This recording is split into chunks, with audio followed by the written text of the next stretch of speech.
Perkenalkan, nama saya Dewi Naza Kusuma dengan NIM E21107881. Di sini saya akan mereview materi hukum pidana pertemuan 7 bab 3 dan bab 4, yaitu metode pembaharuan KUHP 1. Evolusi atau evolusionis, pembaharuan yang dilakukan dengan cara menyelipkan pasal-pasal baru dalam KUHP. Contoh UU No 7 tahun 1974 tentang penerimaan perjudian merubah pasal 542 dalam buku 3 KUHP menjadi pasal 303 bis dalam buku 2 KUHP. 2. Kompromis, pembaharuan yang dilakukan dengan cara menambah atau menyelipkan bab baru dalam KUHP.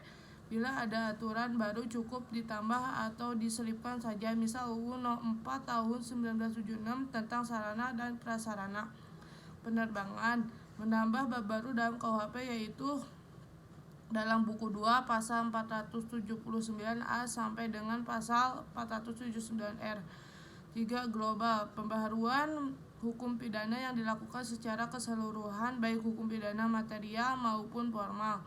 Contoh UU No 7 Darurat tahun 1955 tentang tindak pidana ekonomi yang mengatur baik formal maupun material.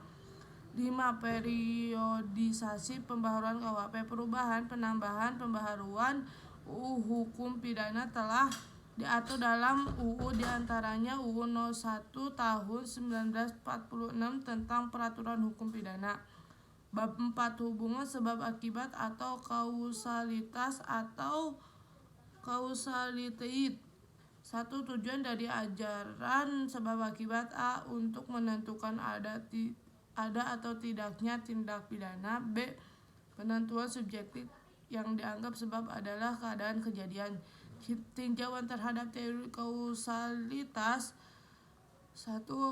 Dari teori-teori di atas yang dianggap paling mendekati kebenaran adalah teori adekuat atau kausalitas, tetapi perlu adanya unsur kesalahan dari pelaku.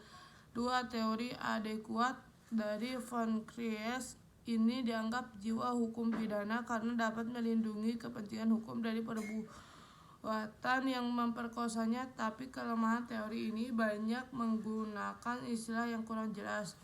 Teori kausalitas dalam hal tidak berbuat. A. Muncul delik amisi dan delik commissionem per amissionem commissa, yaitu delik tidak berbuat. B. Ukuran dari sebab atau perbuatan yang paling positif yang dilakukan pelaku. Sebab atau sesuatu yang dilakukan sebab adalah perbuatan yang mendahului akibat yang timbul atau teori berbuat sebelumnya. Kesimpulannya, menurut teori adekuat, suatu syarat dari akibat adalah suatu keadaan konkret yang mempunyai kadar atau dari sesuatu yang terjadinya atau sebab. Sekian review materi hukum pidana pertemuan 7. Mohon maaf bila ada kekurangan. Wassalamualaikum warahmatullahi wabarakatuh.